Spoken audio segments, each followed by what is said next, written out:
Good afternoon, everyone, and welcome to the Super Bowl edition of the CoolFM Live Sports Show.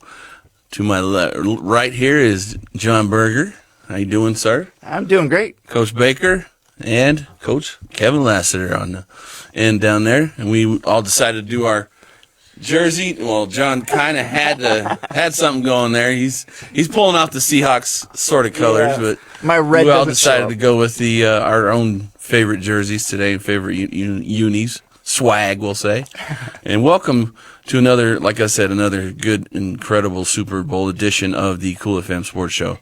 Let's get right into it with our Seniors Helping Seniors top plays of the week. All right. Let's get to it. Popcorn ready. Oh, man. We're going to start with Buena girls soccer. Probably the best soccer team in Cochise County. What a great shot. That little looper. I love that. I thought this was a big guy. Big fella making big plays. Wow. Reach out to CoolFM. I got something for you, big guy. United Nations of basketball. Matter of fact, down there in Cochise, you reach out to me, For too. real. Big ladies making big plays. Yes, heck yeah. There you go. Cochise Oh, man. nice ball movement. Ooh, off the bird. Friday night edition of Buena. Padilla with Look at my man Gabe. I know. Here, back to the girls on Look senior at that night. score. That's crazy, man. Look at this. Let's add to that already ridiculous score. Now, number 8, I believe. Bending Over the it. keeper again. I think at that was this shot. Forsberg. What? Oh, yeah. Whoa! Oh, yeah. That's nuts. Hey, that's a player of the year candidate. That's Seriously, right? Oh, big three right there, too. Yeah. Cochise women. It's Hey, Marine how about right here. Berean basketball getting in the highlight? I love it. Spin. Was that an and one? It should have nice been. little and one. Oh, she didn't get ahead of it. See, I like that. She didn't go offside. Is that good, No, man? it's not. She took the night off. Oh, really? And they still won at 10-0. Yeah. We'll just talk, thought this I was got something to say about the game, but I'll say it when we get to it. Oh, that's a big three. Wow. Man. Nice highlights. Yeah, That's that's our energy right there. Yeah. Yeah. That's our top plays of the week by Seniors Helping Seniors. Our top plays of the week are always brought to you by our presenting sponsor, Seniors Helping Seniors. If you're searching for a like-minded friend to help tackle chores and tasks, or even a companion to join you in hobbies and activities, call Seniors Helping Seniors. Their caregivers are seniors themselves, and they show up ready to exceed expectations on a schedule that meets your needs. Or you can make a difference by joining Seniors Helping Seniors by checking them out and calling them at 520-487-4246, or check out their website, Southern Arizona SHS.com. All right. Thank you so much. Oh, yeah. So we're going to get right into our Physical Balance Center game recaps. We had a lot of games Cool FM Sports was able to cover this week. A lot of basketball stuff, which was good because, a lot of teams are finishing up their regular seasons, getting ready for the playoffs. So I think our first game that we're going to show is going to be Benson High School versus Tombstone. Beautiful. All right, so we got the Benson Bobcats hosting the Yellow Jackets. See the big three right there from outside. Oh, big man bullying his way into the paint, getting a bucket. You see them pushing Assist the by bucket. Dawson right there. I think that's Dawson Judd. Number 12. Like I said, There's big fella, good, man. you got to reach out. Reach out. Hit up Cool FM. Rage Thompson is the name. Big man. Wow, that's a That's a name. good name. Right? Rage, hit me up, man. Large pizza for you, buddy. Oh, I think we missed that You one. see that behind the back pass? Should That have been was a tough nice. play. I didn't notice that Highlight right before. there. Yeah, you're right. And this right here, He did get this one, though. that is a nice shot, man. I need Tombstone Athletics, Tombstone coaching staff to please update Max Preps or some type of online format so we could see the rosters, so we can name these players and look at their stats. Some big time plays being made here. I just want to shout out the names. Yeah, they playing so well, they definitely deserve to have their names called. Another contested shot on their side. No physical there, Rage, but that's all right. Coach Kevin says he's good with it. Get Benson out on the run. On the break. Nice. job. I always love look at this Benson gym. Just it's a great love looking it. facility they got. You're Been I'm there always a big forever. fan of red, white, and blue, so I love seeing them colors. Got Yeah. the nice vintage look to it. You're right. It's a good environment too. They host a tournament that's been going on for a long time every year. They're really big for this county as far as 2A basketball. Nice Boys. pass into the lane, good fake finish. How did he avoid fouling him right there? Go up, straight He up, and hung straight in the down. air, right? Steve 5 is one of the guys making a lot of highlights for Tombstone. I know that kid. That's Josh Givens. Corner 3, count it. Nice ball movement. Rage in the cage, baby. We see you, big fella. Now this game looks like it's really back and forth, but if you keep looking up on that scoreboard, Yeah, it was a Benson's- whole different yeah. story. The final of that score was 62-23. Boy. It just seemed like there was a lot of good pace there. It's like, oh, well, these guys Yeah. are down by 5. Yeah. And then it's like, wait Yeah. a minute. Yeah. But that's a There's credit. 40-point spread, but That's a credit to the Tombstone because the way that the game looked, they didn't quit. You know, they may Right. not have been winning, but they played hard the whole time. Yeah, absolutely. And basketball is a game that even if you're outmatched or overpowered or undermanned, whatever, if you're the underdog, you're still going to have opportunities to make some good plays. Absolutely. And especially, like you said, if the players don't quit and they still want to play hard, even if they're down 20 or whatever, yeah, you can still make a name for yourself. You can still show that you're playing with pride. And that's what Tombstone has done this season with their boys and girls team. And, trickle down from their football Right. program. It's a struggling year just because of enrollment and stuff like that. But it's good to see them playing and still playing hard and even getting some highlights. Tombstone tough, man. We talk about it all the time. But definitely don't take anything away from Benson. They're a good basketball team. I'll talk a little bit about state rankings and stuff like that. We'll see if they're in or out right now. But they're a good, solid basketball team. Good win for them. all right, next up, we can lead into Cochise basketball against Central Arizona College. My favorite ladies on the court, the United Nations of Basketball. Absolutely. Number, Looks like an they're- Olympic team, man. It looks like they're clicking on all cylinders this time of year. so number 3 is Gute, and she is a center/forward. That's my favorite player right there. That guard, number 5 out of Japan. I love watching Oh, her yeah, play. yeah. She's Nomi. good. There we go. In the I really post. like the bigs for Cochise. They got good feet work. Look exactly Yep, that's like good. that. Oh, They call it travel. travel. Call it travel on it. She's a guard. Here's another one. Boom. Look at that. Look at That's that. Solid. She's my Another number one. 22 is one of my favorites. You'll see her shot blocking all the time. She can shoot the lights out. It is.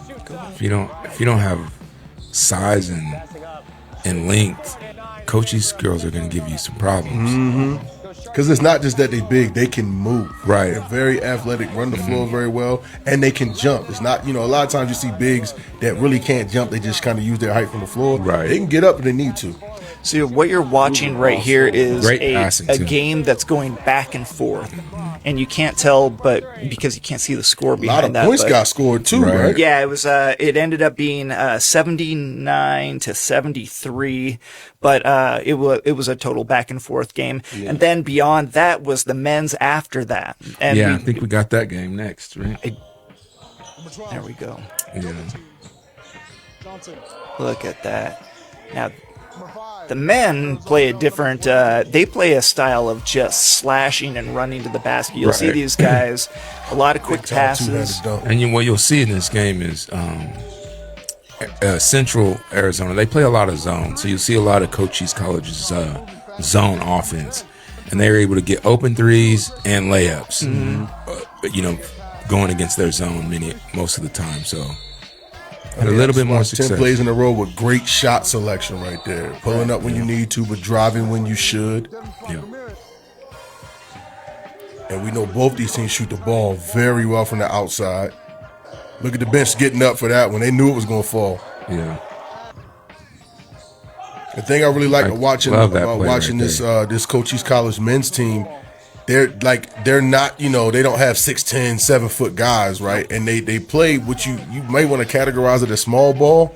but they play big. Yeah. They're not the biggest guys, and I don't mean they're the shortest guys either, but they got a bunch of guys about the same height. Well, and right all there, just you can see athletic. he's not a 7-footer, but you see a lot of finishes at the rim. Mm-hmm. So guys may, sometimes you may not have the length, but you have the toughness or the strength to still play down low.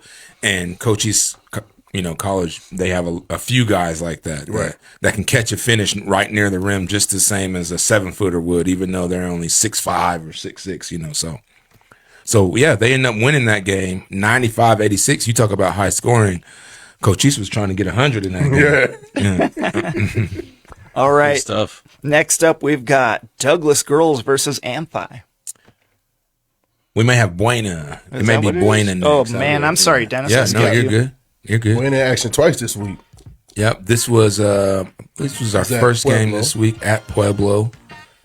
My man, the silent assassin, showing up on the scoreboard again. Steven Wama, look at JoJo with the hezzy, get some ball movement.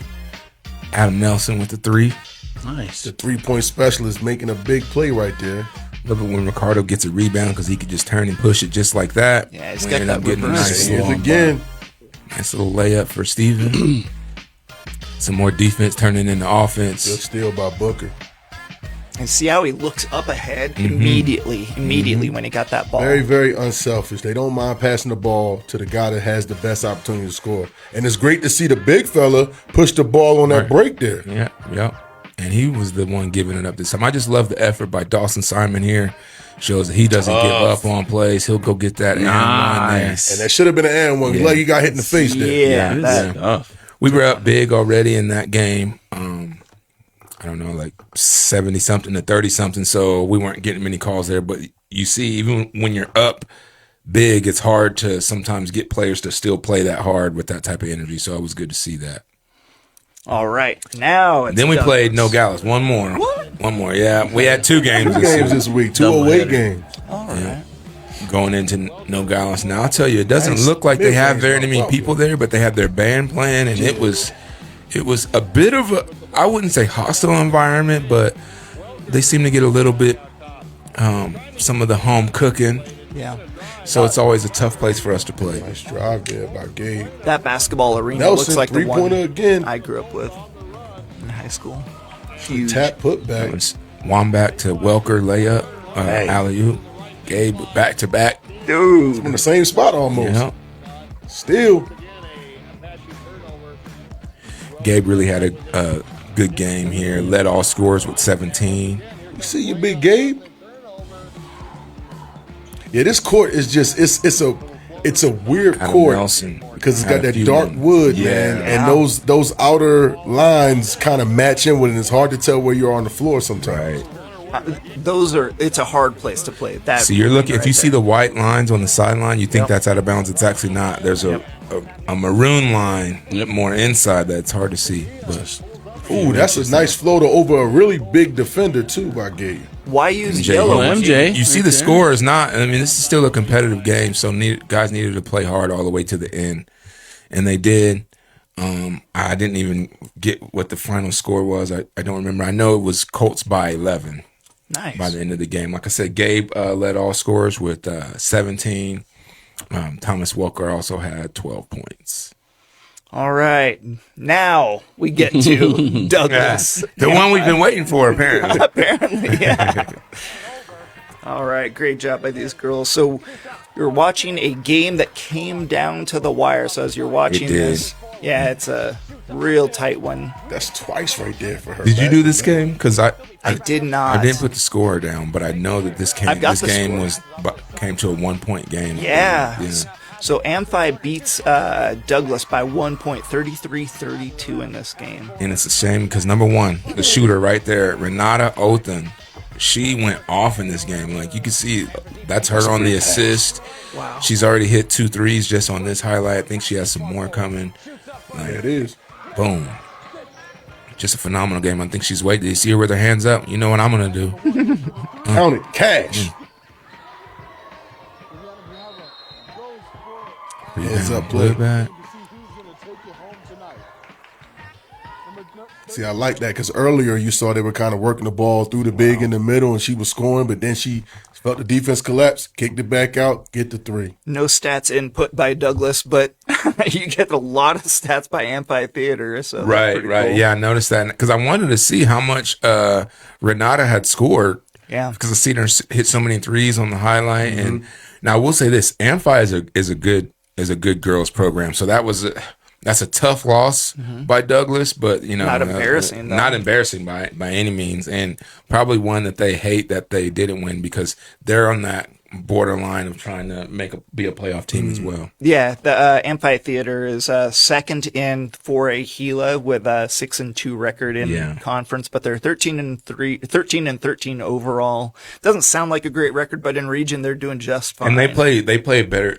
They were one of the top teams last year. They lost a few girls, so their schedule's a little tougher. They've already played Buena, our girls, in 5A and beat them. So and they regularly beat some of the 5A teams throughout Tucson and stuff. So Amphi's no slouch. And Douglas was the top team in 4A girls basketball for 2-3 years up until this year. Last year they graduated some of their best players. So they're a little bit rebuilding, but they still got some talent there. Yeah, they still can fight. Yeah. All right, next up we got Bereen basketball. Now. Oh yeah, this is the one in Tombstone. You said I believe They so. played Jay Meyer. the Gravediggers. Yeah, Walter J. Meyer. Yeah. And so I'm trying to figure out if this is Basis Mesa or Gila River, Skyline Gila River, but I can't. Well, it's good to just get Bereen on the show to show them, hey, they're playing basketball too. So they got And some. if you see these highlights, you got some players there too.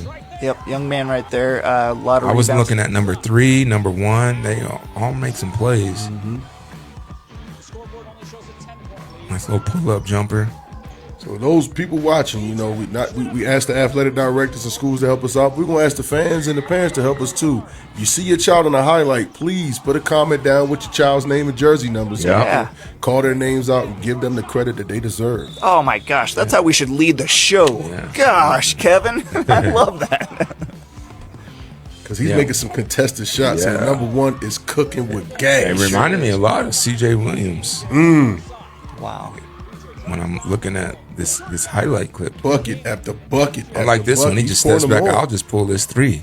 Bow. Yeah, and high arc on that shot. Yeah. I like that. So yeah, Cool we as the we got to other find out who those guys are.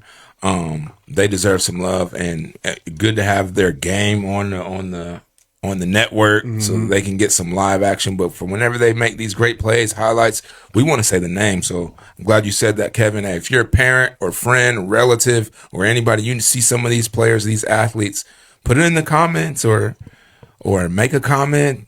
Put the jersey number, the team, whatever. Yep. We could even say if you got a highlight, if you pull your phone out and you're watching these games and your son or cousin or nephew, niece, whatever, they make great plays, send those plays to us and We can share those. a chance to make the top plays of the week. Oh, I saw one where TJ Walker, we were talking about TJ Walker kicking that ball up in the air. I saw another dive, angle of yeah. it. Dude. Yeah, sometimes the fans get better angles of this stuff. they got one that should have been on ESPN. Yeah. Next up, we got senior night for the girls soccer. So this is going to be a big one. Buena Soccer closing out their home season playing against Flowing Wells. I love these black and white uniforms. Number 2, what was her name? That was the other Goodman. There's another Goodman on this team. So it isn't Paige, but... And if you ever don't know one of the players' names, just guess Haymore. You're probably right. I can pull this up. So already in the first period, Buena's got a 2-0 lead, which that normally matches finals sometimes, but the Lady Colts were not done yet. Floating right over their head, another goal. Now I waited to say this, and I'm going to say it now. No disrespect to the Flowing Wells keeper, but I wonder how tall she is, because I think Buena just realized you ain't big enough. Kick it over. They kicked the ball over her head all Nice night. header. Okay.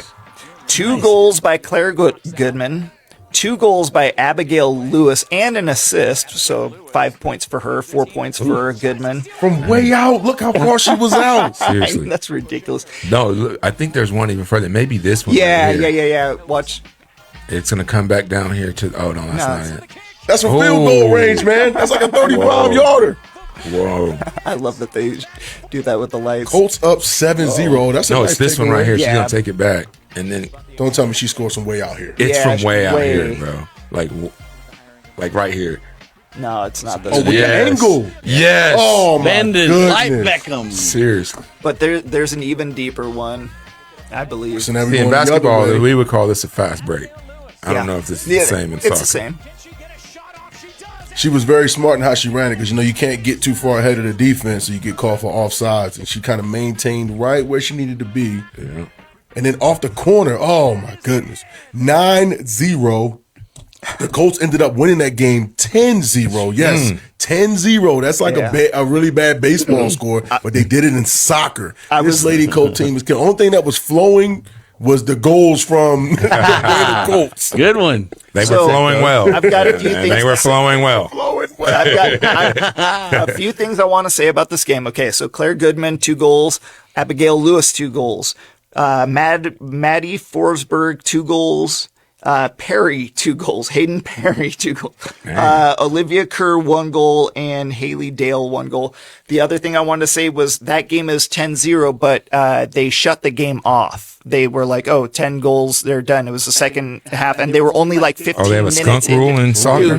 Dude, they were like 20 minutes left to play, and they just shut it down. And the girls walked off at goal number 10. It was ridiculous. It was Well, that's fitting for this team, how great a season they've had, and it was on their senior night. I think that checks out. Dominant performance We by know- the we Lady know- Fighting Colts. Exactly. And now we know that from the selection show Saturday that they are in the open division tournament this week. It starts, and they'll be playing at Boulder Creek. Oh my gosh. And we wish all the girls the best of luck.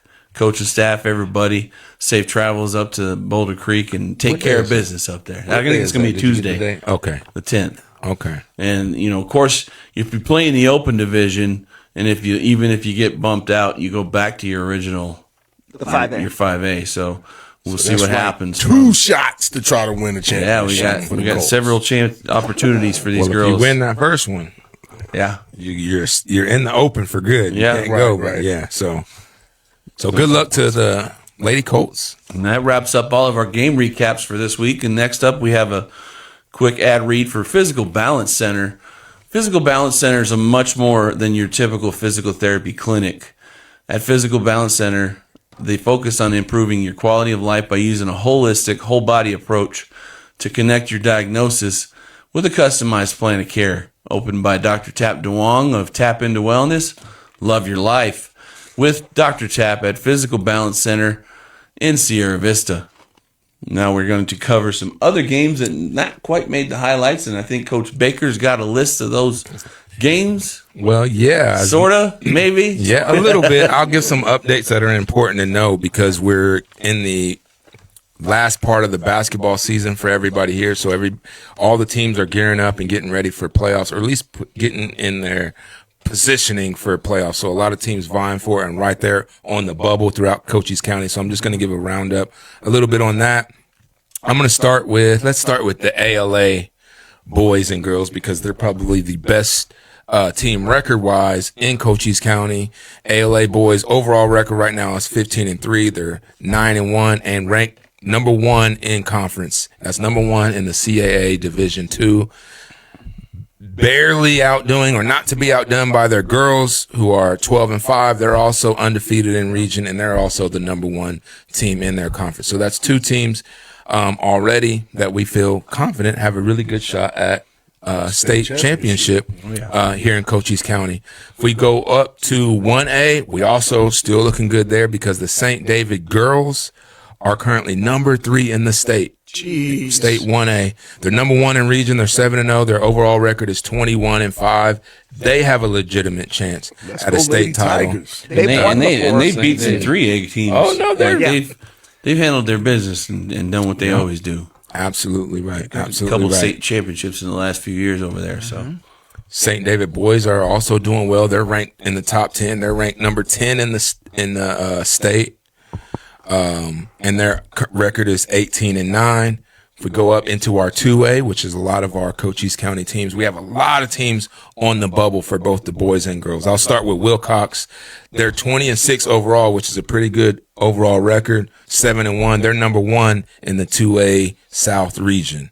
They're ranked number 20 in the state 2A ranking. So that kind of gives you a perspective. If you're number 1 in the 2A South region, and you're 20 in the state rankings, then obviously we can put 2 and 2 together and know that the other 2A teams are below that. So Benson's ranked 21. So it's Wilcox and Benson right there head to head. What a surprise, right? Right. Here we go.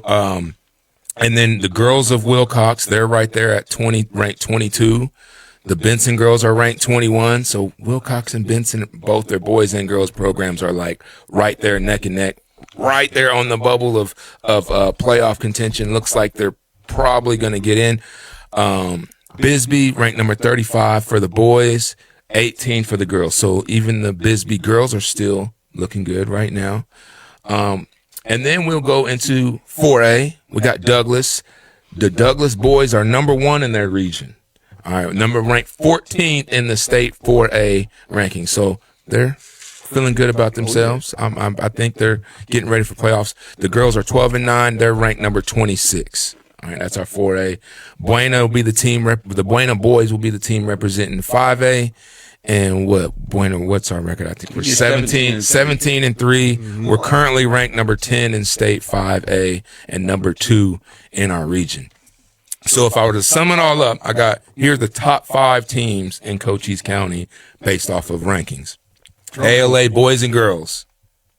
They're both, I guess you could say, 1 and 1A. Yeah. The St. David girls, they're ranked number 3 in 1A. The Buena boys are ranked number 10 in 5A. The Douglas boys are 14 in 4A. The Bisbee girls are 18 in 2A. I forgot someone, I think. The St. David boys are also 10. So another top 10 team. So there's actually 6 teams that are within the 5 teams, I should say 4 teams in the top 10, and Douglas and Bisbee are rounding out within that top 20, looking like they're in.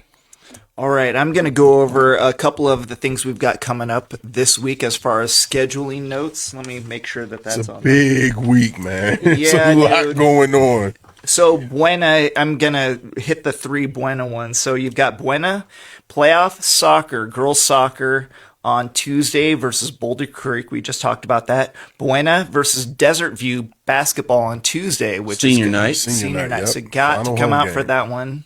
That's a home game. The Buena versus Cienega on Thursday is an away game. So, and that's not that too far far away. away. That's a big game because the 45 winner minutes. of that game probably could be the winner of the 5A, right? I think of that's our what it region, is. right? Yeah, that's Yeah, number 1 absolutely. versus We got a number 2. chance to win the region. I think if we win the game, we'd have a better overall record in the same conference record, so we could potentially win the region again. Yeah. So let's just call this the 5A Southern Championship game being played at Cienega this week. So you gotta want to get up. tune into that one because we're going to bring that one to you for sure. Yeah, it's gonna be a good one. It's Bring what your it was pop- last year. Bring your popcorn for sure. And your bulletproof vest. Hey, easy now, easy.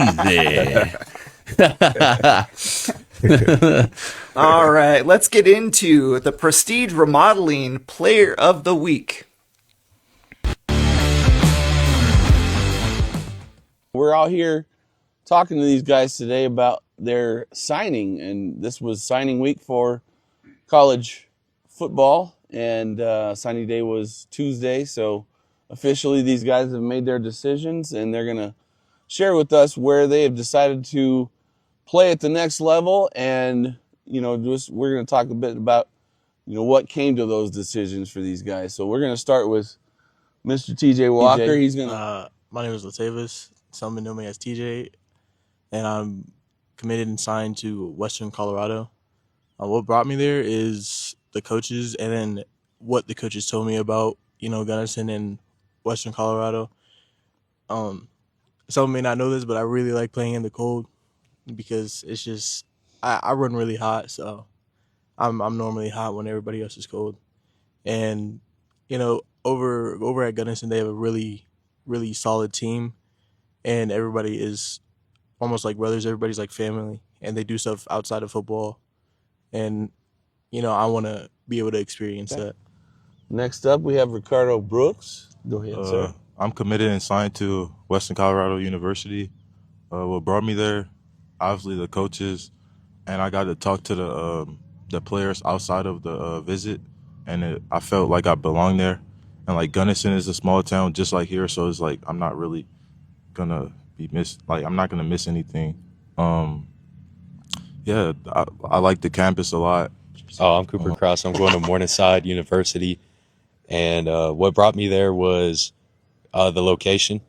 First of all, it's a really nice area, clean town. It's a little bit bigger, and you kind of have everything there you would need. A lot of the Missouri River runs right through it. A lot of fishing in the area, and the football team is pretty good, really good for NAIA. They kind of seem like a family from talking to some of the players, and I really like the coaches there too, especially the linebacker coach. He's really what made that decision for me, talking to him. My name is Zach Barrett. I'm committed and signed to Ottawa University. And the reason I decided to go there is because obviously the coaches, I really like them. It's a really good team for NAIA at least. And it's in Phoenix. It's not that far away from home. All my family can come see the games. So it was just the best option for me. And I want to major in criminal justice and become law enforcement afterwards. My name's Trent Williams. I'm committed to Montana State University Northern. It's in Havre, Montana. I really like the school a lot because it's not only is it a good school, but it's also a trade school. So for the 4 years, I can get a true 4-year degree in my business management or whatever in the business-oriented segment. And then I can also do diesel technology for 2 years. And that's really what caught my eye to the school. And then, of course, the coaching staff is great. Coach Wampa is my defensive coordinator, and he's from Phoenix, born and raised in Arizona. And then Coach Sowers, the head coach, he actually coached at NAU for like 20 years. Jerome Sowers? Yeah. Okay. Yes, wow. I didn't know. I thought he retired. Yes, sir. No, he's still coaching. Okay. And then, That's exciting. the area is perfect for me. The town's about 6,000 people, so it's a small town, but it's in a beautiful area of Montana, right next to Canada, so I can walk to Canada pretty much. And then, it's a really nice town. There's a lot of fishing, hunting, off-roading, all types of things like that. Community is all about the football. When it's football season, they're out watching the game because that's all about there is to do there during that time. What do you feel like you're going to leave to these guys, moving forward with the program, even with Coach Thomas even making a move towards a new career and a new setting for himself? What kind of impact do you want to see and just, share to leave with the next varsity team here at Buena? Well, I feel like we set a standard. We set a high standard. I mean, the past 3 years we made playoffs, and it's just like I think that really showed us what we can do down here. And hard work, a lot of hard work. I mean, Coach Thomas definitely taught us hard work. We were out here conditioning 24/7, and he really pushed us. And I think that's the standard here. Just it doesn't matter about the size, the skill, just hard work, and you'll get somewhere. Yeah, as Trent said, we set the standard, and with the young guys coming up, they're good, but they need to live up to us. And they got some good guys, but they can still do it. I believe in them. Hopefully I inspired the upcoming freshmen to lift some weights. It happened for me when I came in as a freshman. I saw Will Stemler in the weight room and Anthony Tiburcio. They were pretty strong. So, that kind of inspired me to get bigger and stronger. And I hope I did the same thing for them. Okay. Ricardo? Hopefully I inspired the underclassmen to be fast because that can take you a long way. That's really about it. I just hope that everybody can, be athletic, and that's what I want to leave is be versatile and do everything that you can. If you can play a position and it's needed, then play that position. But what I really want to say is the class of 26, I feel like we left a lot of history because we set some standards that nobody else has. As soon as we were sophomores and most of us were starting, we made the playoffs. Junior year made the playoffs. Senior year we made the playoffs, and we left something that we really hope this younger class can break. Any state or conference accolades, let us know again what you were selected as, if it's first team, second team, whatever, for your position. This year I was selected as the second team region DB. I got hurt, so I missed like 4 games, but I got honorable mention for a corner. This year I got defensive player of the region, and then I got first team All-State for linebacker. And how many tackles did you end up with? 177. In one season? Yeah. What about total? I think it was 333. Something like that, yeah. 300 something. Crazy. Crazy stats. This year I got honorable mention for O-line and D-line. Awesome, Zach. I got a second team defensive line D-end. That's it for another session of On the Field with Jared and John. Look forward to seeing you guys next time, and we're out. So we want to thank those boys that came out for John and I having a little on the field, old school style, what we used to do out there in the field. We're going to hopefully continue to get that going again for, interviewing some of these athletes on their own turf and doing what they want to, sharing the accolades that they're going to, make at the next level and share about what they've done and what they're going to do in their future endeavors. So there's more kids that are also going to be picking schools in the near future. But those guys, thank you so much, Cooper, and all the rest of the kids with them that came out. That was awesome. So, Western Colorado, right? Got 2 of our They got guys. the eye for talent because they came down and found 2 of our best guys to bring them in. So, yeah, it's always great to see the success stories, right? It's always great to see the kids who you see working hard, playing hard, training hard, get the opportunity to play sports at the next level. And for free. Get it paid for, baby. Yeah, that's why I appreciate you guys and your on the field interviews for keeping everybody updated on what's going on with our young athletes when they're going to the next level, because we want to root for them, and not only do we want to stay informed and know where what's going on, but we also have pride in our community, and we want to see players going on to play at the next level, because we kind of see it and we feel that way when we're watching these games. Like, man, we're good. We have talent around here. We think so highly of these guys. So it's good to see them get validated with opportunities to play at the next level. So I appreciate you guys for doing that, because that's what we're here for.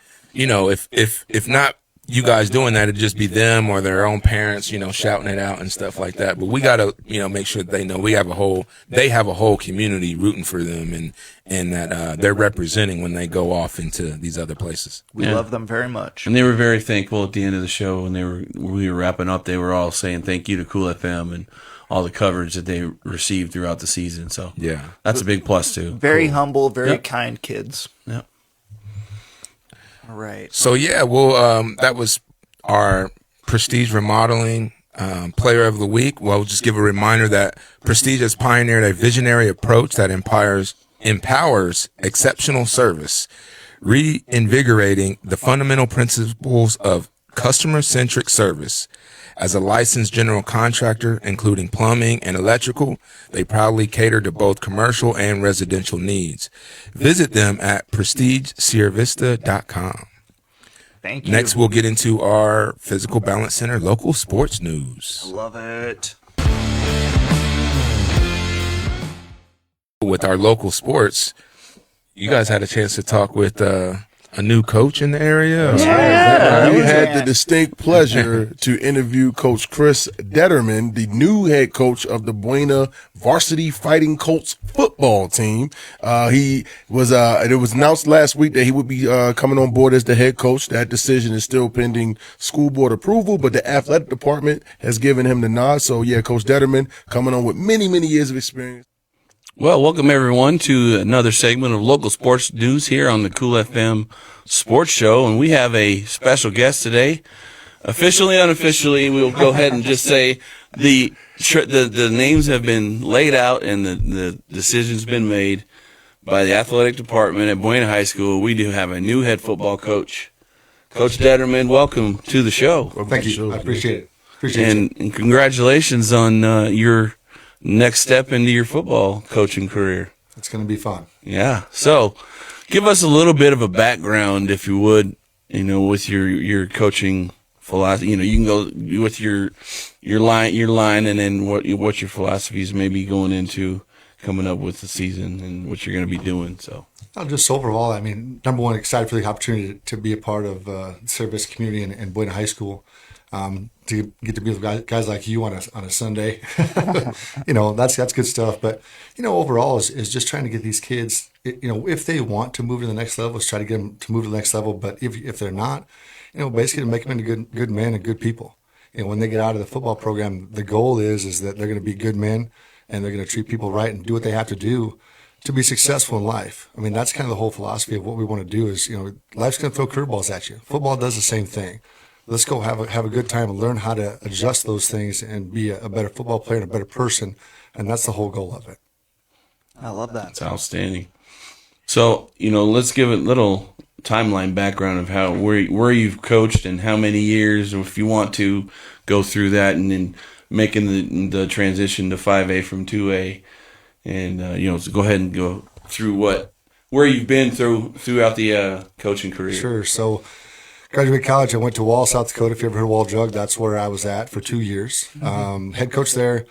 Then I moved to Gregory, South Dakota, which is just 8 miles away from my hometown. Coached with a great bunch of guys and learned a lot. Gregory was a good program where you learn how a program runs from coaches that knew what they were doing.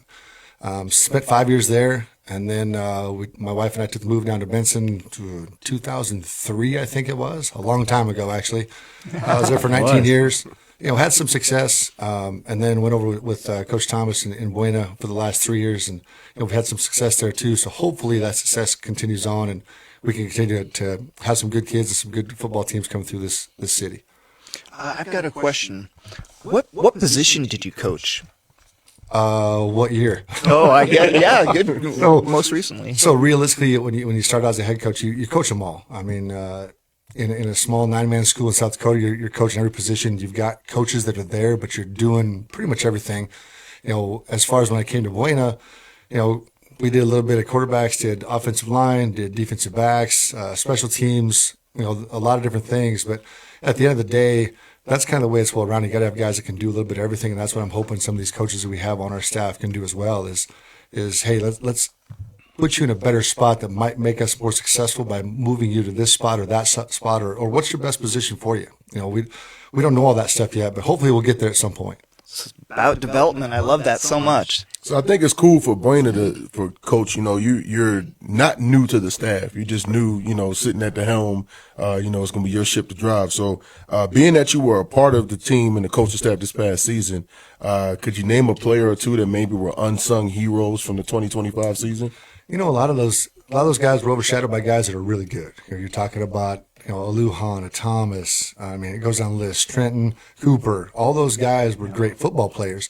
So you've got a lot of juniors that haven't really had a lot of exposure that have done some good things. I mean, I'll pick a couple names. You got Jax, who didn't have a lot of exposure. He's got some good stats. He just didn't have the exposure that he probably could have had as a junior year because of those guys. Other guys you're looking at, I mean, I thought at times Colton played really well, came in and saved the day basically in was it Mountain View? Yeah. He had a big pass and did some good things on that side. So there's some guys I think that'll step up and get those looks. But at the same time, they've just been overshadowed by guys who are just good. And sometimes you have that, especially at the 5A level, you've got guys that are just better than you. I look at teams like Abasha and those places that year in, year out, they've got the dudes. And you might be a junior, you may not see the field until you're a senior. And that's kind of some of these guys that were in the background, I can even throw Tariq out there. Same kind of kid, good athlete, does some great things, but you got guys in front of him, you look at Ricardo, you look at Jay, all those guys play defensive back. That's not who they're looking for. They're looking for those guys. So they've been overshadowed. So some of those guys want to step up, especially junior-wise, sophomore-wise, that I think if they're given an opportunity and they make it their own, I think they'll be pretty successful. Okay. So here's another, speaking of being successful, what are you looking forward to the most for the 2026-27 season? Get back to, we have a lot of guys the last couple of years that we're playmakers. You give them a shot and they'll make a play. One-on-ones, that kind of thing. And I want to get back kind of that team philosophy where it takes everybody to do what they got to do. The linemen got to do what they have to do. Backs got to do what they got to do. They have to do certain jobs defensively. D-line's got to do their job, make sure linebackers do their job, and then defensive backs have to do their job. So kind of getting everybody to buy into that philosophy of, hey, let's take this in part of it as a team sport. Let's put those 11 out there. And if you're not producing, let's find another one, because there's got to be somebody somewhere that can make that happen. That's some great advice. And going into your upcoming season, Coach. And one of the things that I wanted to ask was, I know that here this will be on social media and this will be out there, but what are you looking at? Are you going to make any kind of transitions from what you do on offense and defense as a team? Are you going to make any major swings with anything? Or are you going to try and keep it down the line? And what's your philosophies going into each side of the ball and special teams? Sure. Obviously, defensively, we want to play good, solid defense. We talked a little bit when we met with some of the kids before about, how we want to kind of change the nastiness of what we do.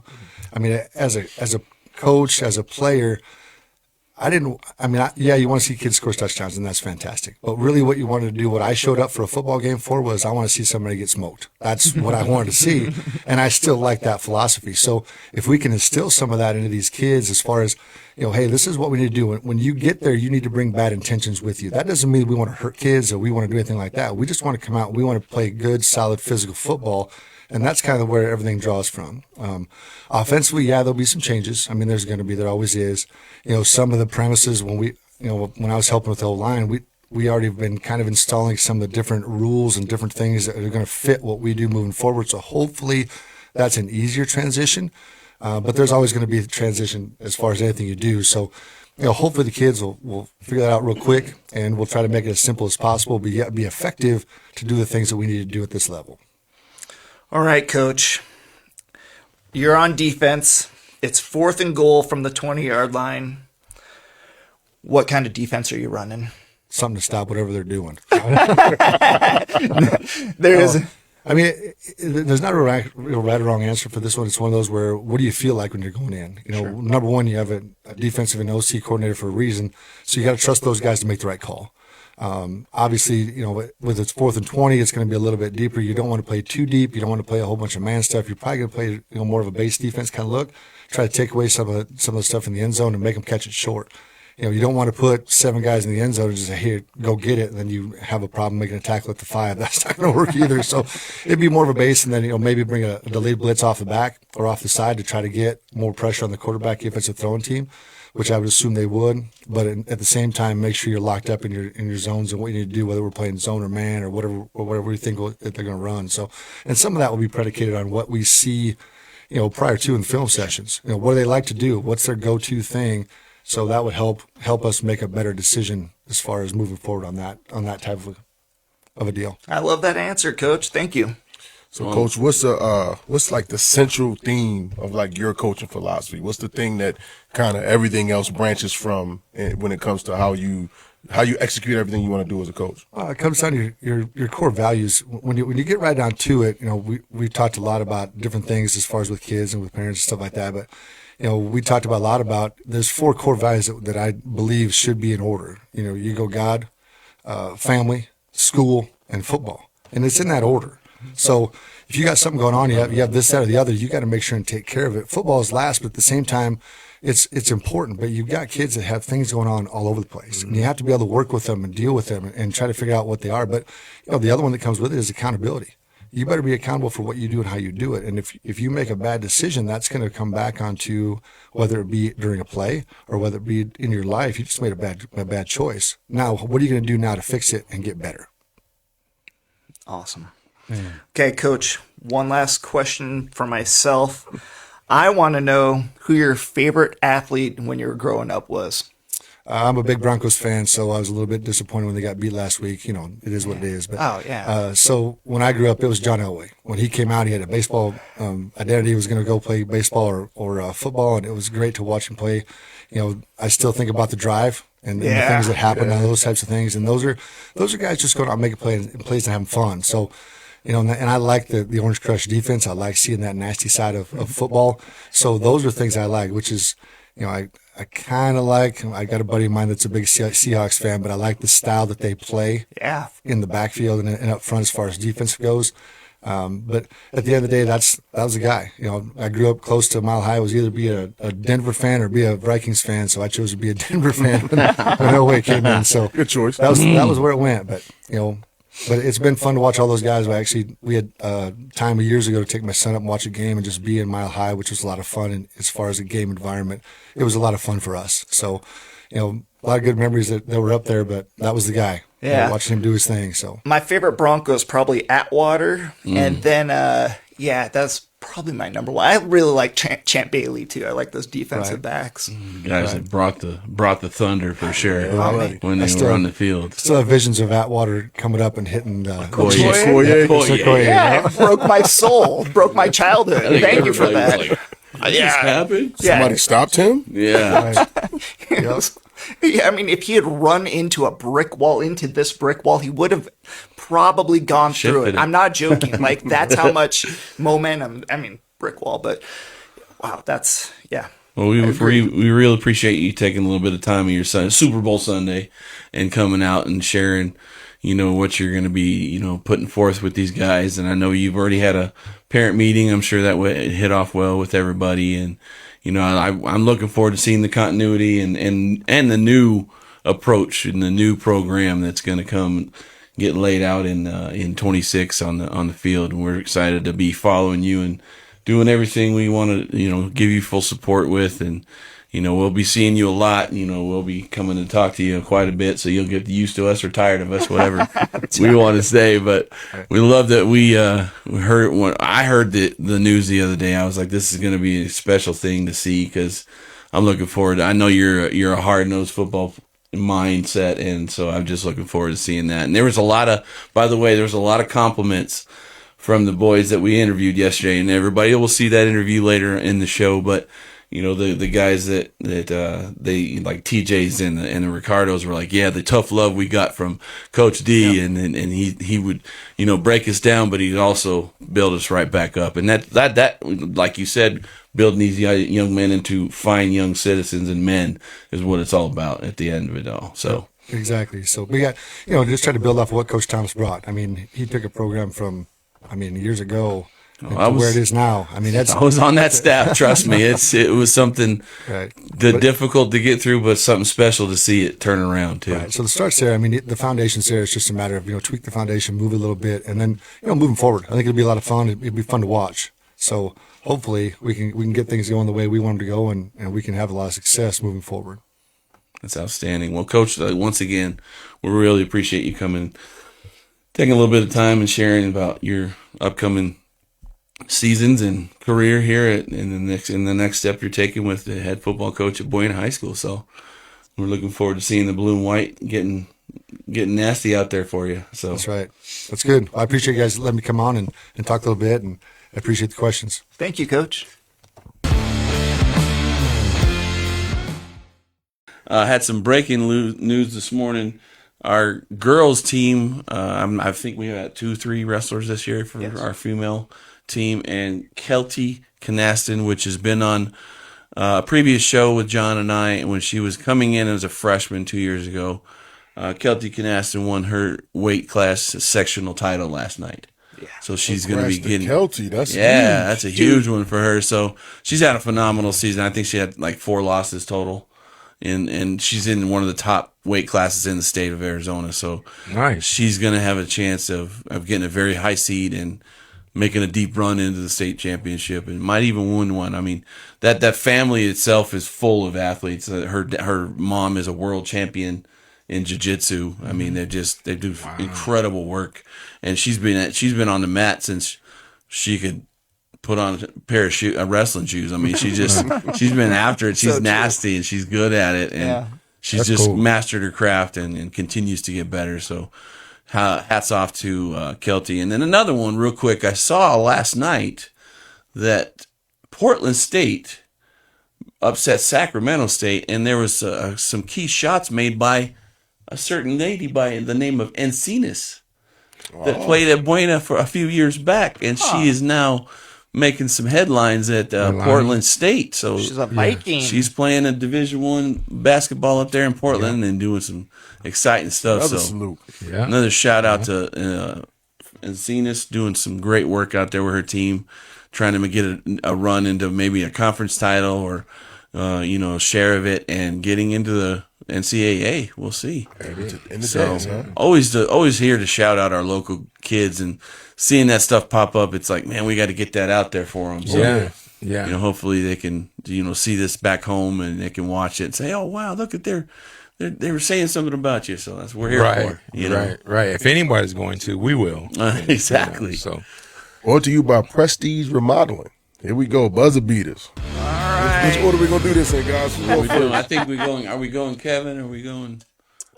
We can go either direction. I honestly like Kevin going first because I don't step on his toes. John and I, we don't talk about what we're going to talk about before, but it seems like we kind of got some sync going on here. For sure. And that's my broadcast partner. That's why we good like that. Yep. All right, so I'm waiting on you, Cody. Tell me when to go. And tell me when to go. All right, so we're going to talk about unsung heroes from this year's NFL season. So I got a couple names for you. Number one, Isaiah Hodgins, wide receiver from the New York Giants. He was a reliable target all season, made a lot of key catches, and he was crucial to the success that the Giants had. What a little bit they had. All right, next.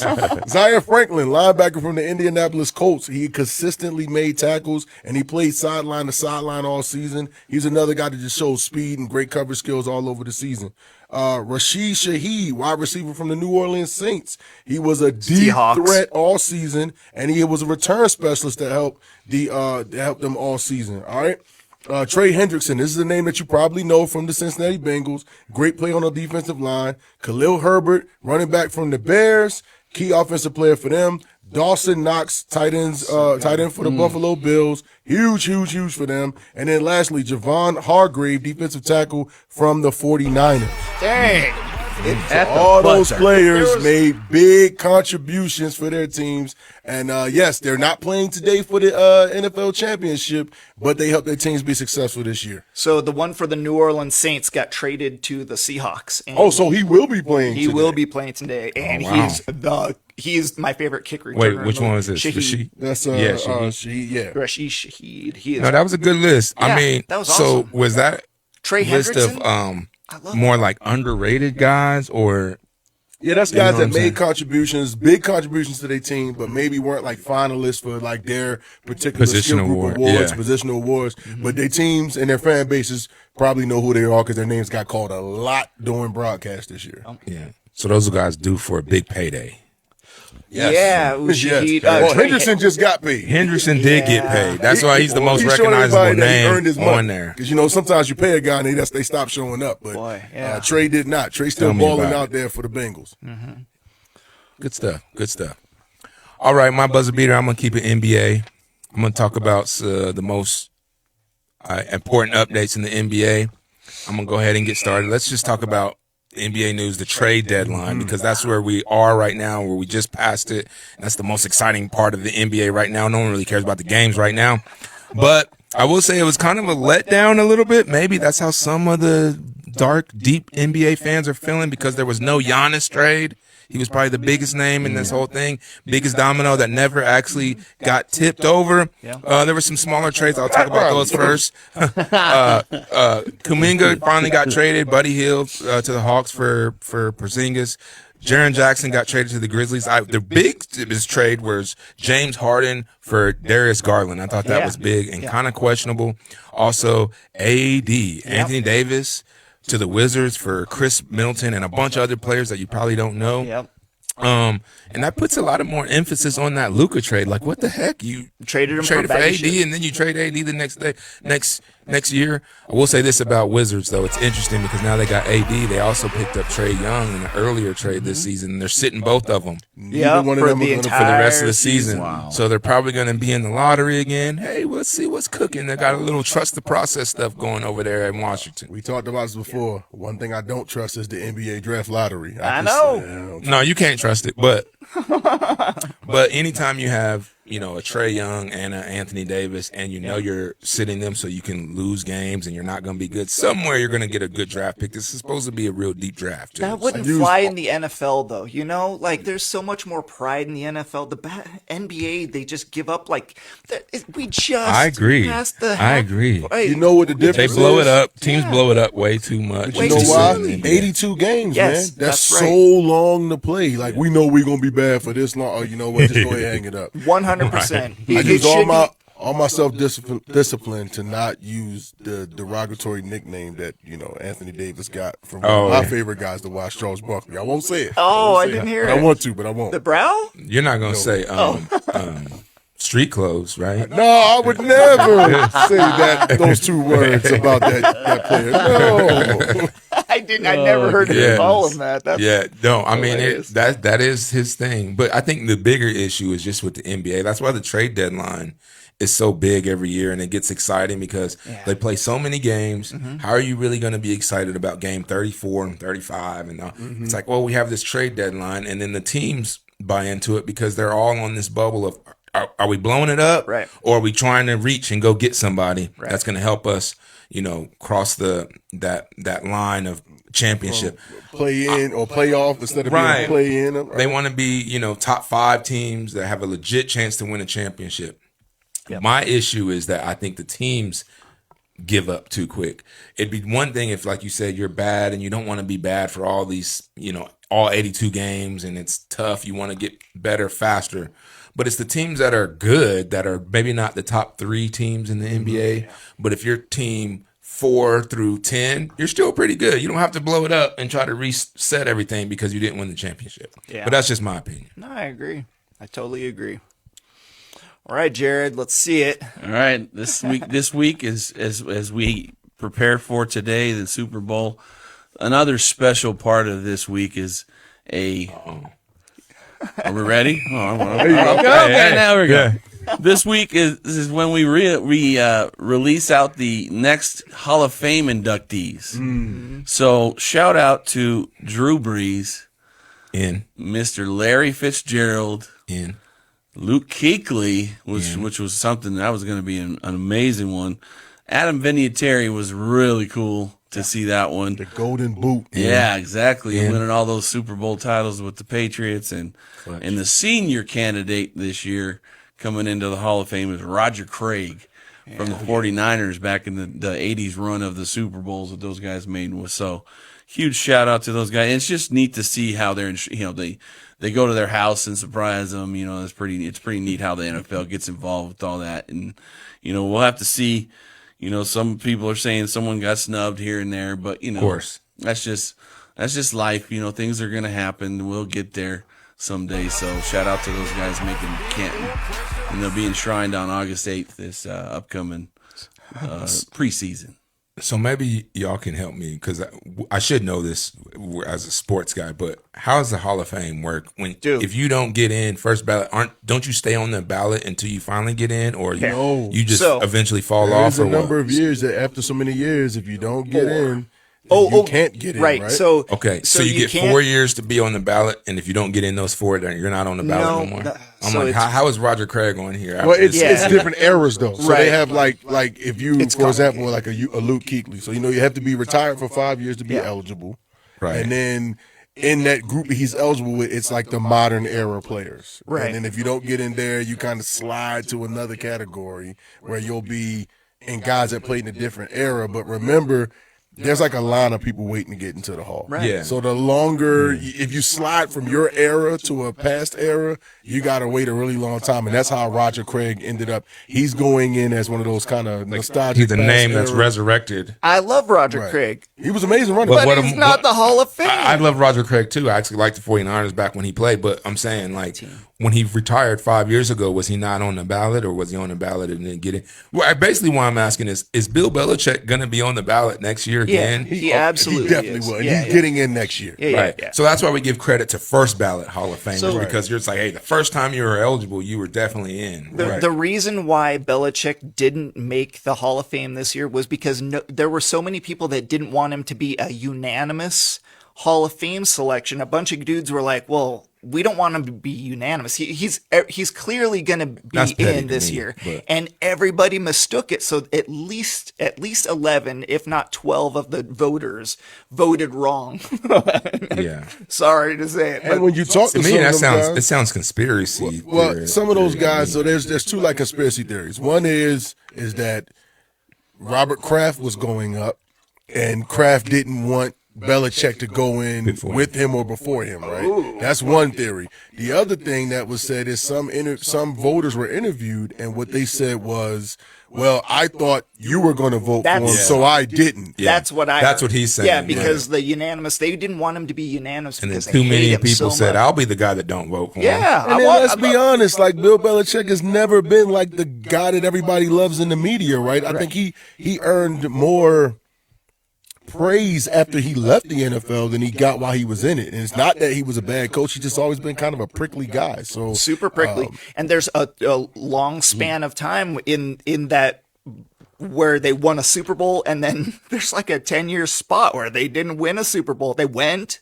but they didn't win it. So people would take that as like, well, that's a failure. But, they were playoff teams all them years too, though, right? So let me start my countdown because Robert Kraft. Okay. Figure it out, you, John. Yeah, thank you. I appreciate it.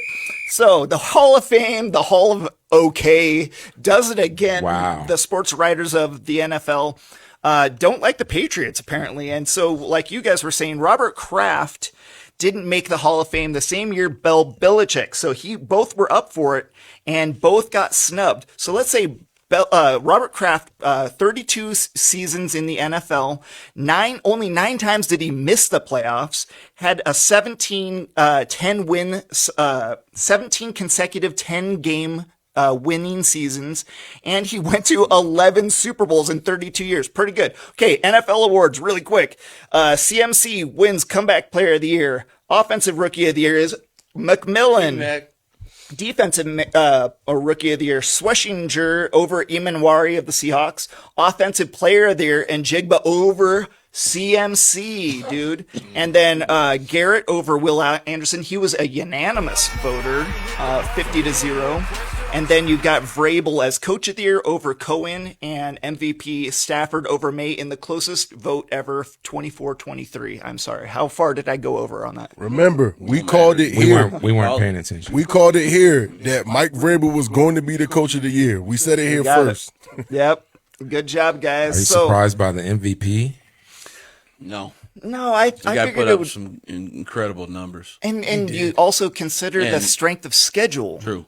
So the Patriots, when I was looking at it, they've got the literal worst of the best schedule ranking, like the worst. Weak. Yeah, the weakest schedule. Sorry. They had the weakest schedule by a full 6%, which is huge. And, you know, is huge.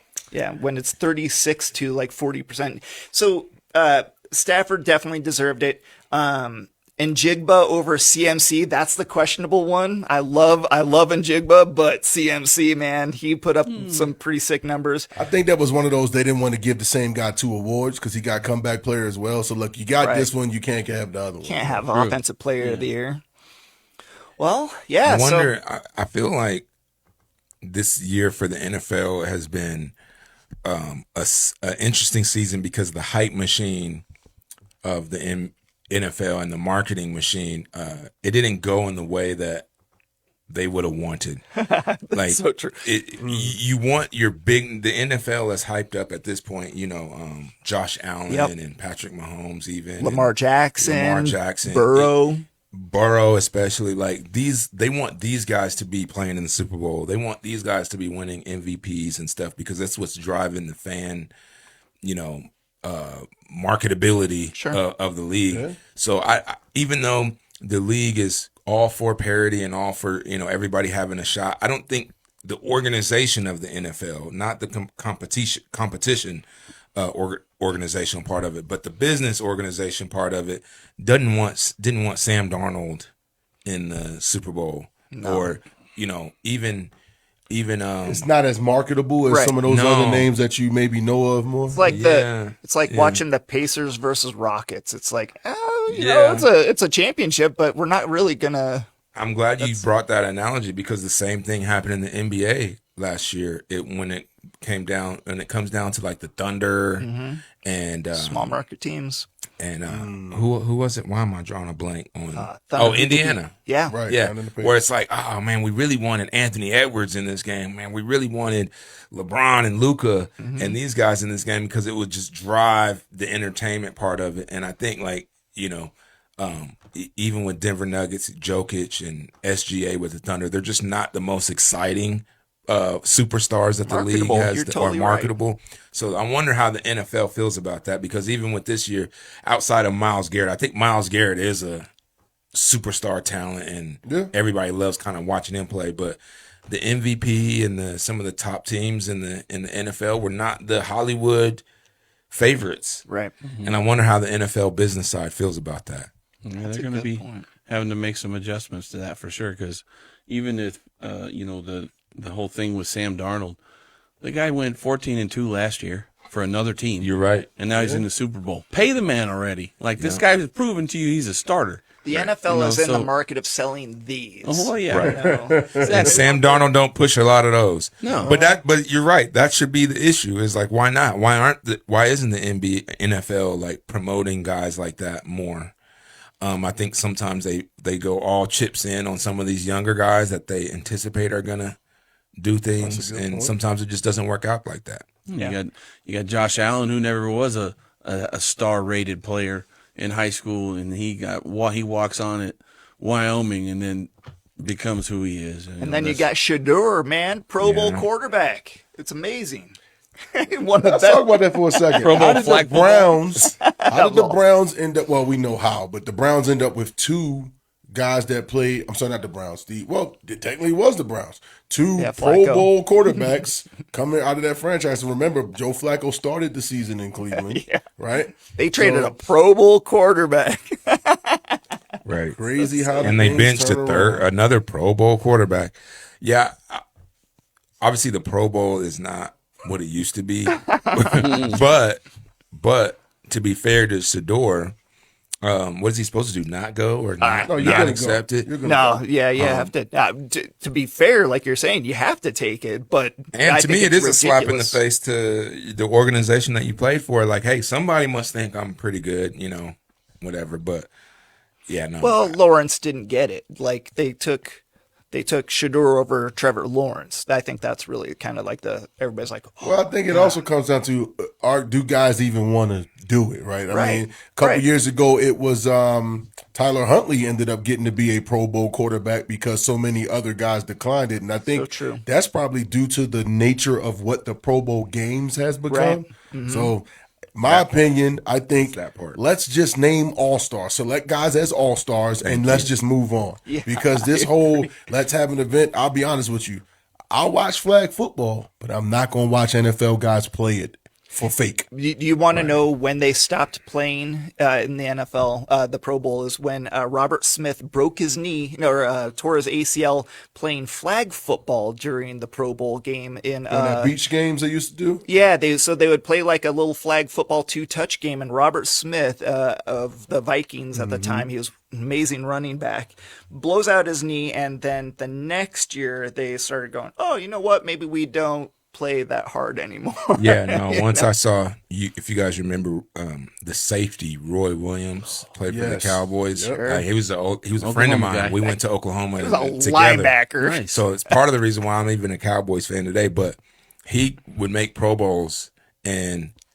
he was not the guy that should be in a Pro Bowl. Not because of his skills, but his mentality is to hurt the other players. He's a killer. So he could not turn that off. And I remember him they would be mad at him in Pro Bowls because he's like taking out the kicker. Sean Taylor did the same thing. He's like, bro, I don't know what you want me to do. Sean Taylor. I was about to say. That's all you got to say for that. I mean, yeah. You cannot turn it off for some of those guys. You were totally right.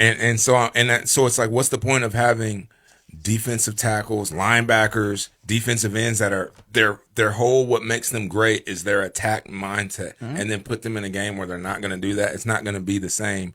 So I agree with Kev. I think it should be, hey, name the all-stars. If you're going to have a flag football or some type of Pro Bowl game, that can be open to whoever the fan favorites are. Because to me, I feel like Shador got in because he's gonna bring something to the game. Like Right. just He what I was draws saying about eyes. the marketability is like, come on, he's that. So he should be in a game like that. But as far as the NFL All-Star, if they had like first team, second team, he's not in there yet. He didn't even start for his team, and they weren't late in the good and season, all that. They're gonna sell some jerseys. Some You know the other thing Sanders that quarterback was big jerseys. about the old school Pro Bowl? The location. It was in Hawaii, right? Guys wanted to go to Hawaii. Right. Just that trip to go out there for a week for free. Take your family. Exactly. And, that was a big part. Now they're doing this in like some arena somewhere. it's just not. it's down the street. It's just Orlando, not the Florida. same thing. It's not the same. Right down the street from Disney. And because they do it at the end of the season versus the middle of the season like basketball, and there's no incentive to make the players want to play, I think NFL, I know that you won't blow it up because there's still money to be made in Pro Bowl games, but They should adapt. I'm not watching flag football with Well, guys first that of aren't all- even really trying to compete. I just don't want to see it. Even as a kid, I always thought it was suspicious that we're going to have an NFL All-Star game, Pro Bowl, and not include the two teams that made the Super Bowl. Good Like, point. that's just like, those are clearly the best players if Yeah. you want to really want to Yeah, look but at who's that. going to play the week before we playing for a championship? Exactly, right? exactly. I ain't even coming. You're taking like 6 or 7 of the best players on each team of the Super Bowl teams that should be in the Super Absolutely Bowl. right. Cool Absolutely Pro right. Bowl fact, old school Pro Bowl fact. I learned this by watching some podcasts and reading. When Shannon Sharp would make a Pro Bowl, he would take the free tickets that he got and he would always donate them to people who like his high school coaches, coaches from college. He would always give his tickets to someone that helped him get to where he was. That's cool. And that was just something that was all, I thought it was pretty cool that he used to do that. No, that is cool. And that to me, that's what the Pro Bowl should be about. It should be able to go to Hawaii, enjoy like a whole bunch of NFL festivities and different things like that, but not to be set up playing in a real football game. And it should be after the season so you can include the Super Bowl Yes. champions. And I always and said it those should have people. been after. Yeah. All right. After Well, tonight, every team will be tied for first place. yeah, exactly. Oh, yeah. Everybody We be back. We back. All right, y'all know what we got next. Last part of the show, seniors helping seniors, Super Bowl trivia. Woo! Is what I'm hearing. So I got a good chance of the Cowboys making the answer. I One of get the answers might be Hey, Cowboys are the Cowboys. One of the answers might be Cowboys, Pittsburgh, Patriots. almost If guarantee you don't it. know, guess one of them. Yep. All right, y'all. Phones and computers got to go away. No Google. No right? Google. Face down on the phones. No chat GPT. Close the computers. No, you're just kidding. All right, Cody. Let's see it. Let's get us trivia question number 1. In the NFL, what was the first Super Bowl game to go to overtime? Oh boy. Since this is gonna be tough, since I don't remember any of them going to overtime. I know. I know of one. Was that an overtime? I know of one. Yeah. I'll say it. There was one before that, though, wasn't there? This probably wasn't an overtime game. Yeah, I don't know if mine was an overtime game now. It was a good one, though. Are you? All right. No. John, you going I know first? that. I'll go first because I'm wrong, but it's Chiefs versus Eagles. Okay. Okay. I want to say Pats versus Seahawks, which is in the Super Bowl today, as they had one the few years back with Brady before he left. Was that overtime? That was overtime. Shoot, That's then probably that's right. it. Then I got Giants and Pats. I went way old school. This probably wasn't an overtime game, but I'm taking a shot. The greatest game ever played between the Giants and the Colts, way before any of us were born. Okay. And the answer is Patriots Falcons. What? Oh, that's the a comeback. Yes, that's the comeback. 28-3 game comeback of all that time. did go into overtime. That's right. I was right. I was just wrong with the opponent. Sorry. I was I like, got half of the opponent. Well, no. now the, Well, the you know, overtime, it's- I'm sorry, the Seahawks one didn't go to because they didn't run the They ball didn't with run the Marshawn ball. Lynch. I was thinking that was an overtime. No, they should have Carroll. ran the ball with Beast. Yeah. Yeah. And Well, they, I mean, if you guess Patriots for a Was it Super Pete Bowl Carroll related or was answer, it that's probably Belichick gonna be cheating? big 'Cause I've chances heard- right.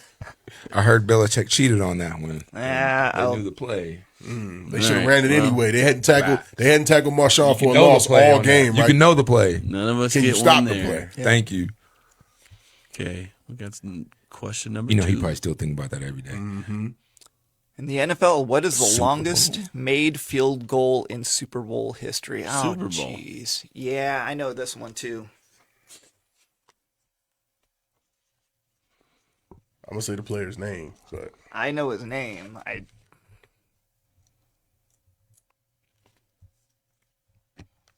All right. Everybody ready? It was Butker from a couple of years ago, maybe 3 years ago. What was the yardage? Oh, did it say yardage too? It was probably player I or think- yardage, right? I thought it was. If It it might was have been yardage, I 60. think it was like 50. It was might in the have been 50s. It wasn't 60.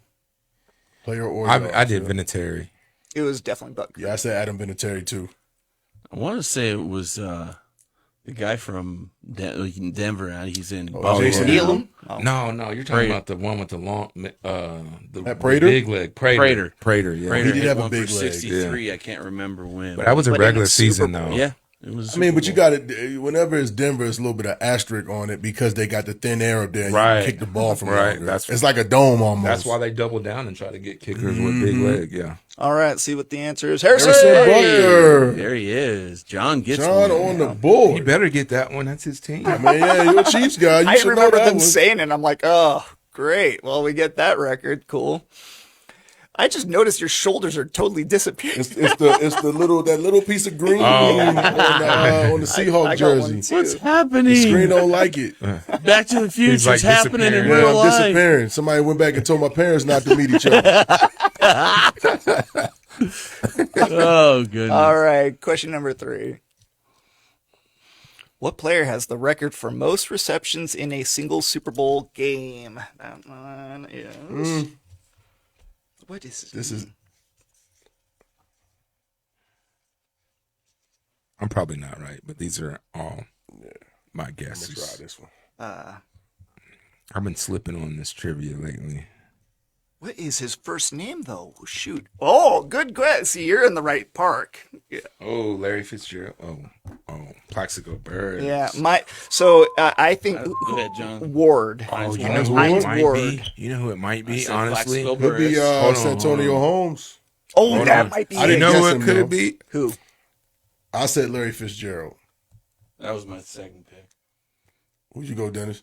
What's the other dude? That other slot receiver that Tom Brady always had. Oh, Welker. No, the other one. Edelman. Julian Julian Edelman. Jules. I'm not saying him, but I'm putting him down as I'm going to be mad He if it's had one of that these guys. Falcons game, the comeback game. He Yeah. had a ton of catches. That might be right. I All right, love Cody. Hit us with your best shot. Whoa, James White. White. A running back. For That the, must have been like last Steelers? year. No, that's a Patriot. Yeah. Oh, yeah. Oh yeah. Do the ball at the backfield a lot. Yep. Yeah, so that must have been That was a Brady's trick last question. year. It was because it didn't say receiver. It said most receptions. So it didn't necessarily have to be a receiver. They got us again, man. He had 14 receptions for 16 yards, folks. All right. Well, that wraps up our Super Bowl edition of Seniors Helping Seniors Cool FM Sports Show. I'm your host, Coach Jared Young, with Jon Berger, Coach Baker, and Coach Lassiter. Had another fun Sunday afternoon with you guys, and looking forward to we'll have a lineup here shortly coming out on our pages to let you guys know what we'll be covering this week at Cool FM Sports. And if you have anything, like Coach Lassiter said, if there's anything you guys want to share with us, hit us up on our pages and the comments or Messenger, and we'll help out with getting rosters updated and getting those names out there in our local communities and keep shouting out our athletes as we do and giving them all the love. So that's what we're all about here at Cool FM, and everybody saying go Patriots, Seahawks. Go 12s. Yeah. Go the Hawks. 12th man. Go Hawks. It's going to be a great game. Enjoy, everybody. Thank you. God bless everybody.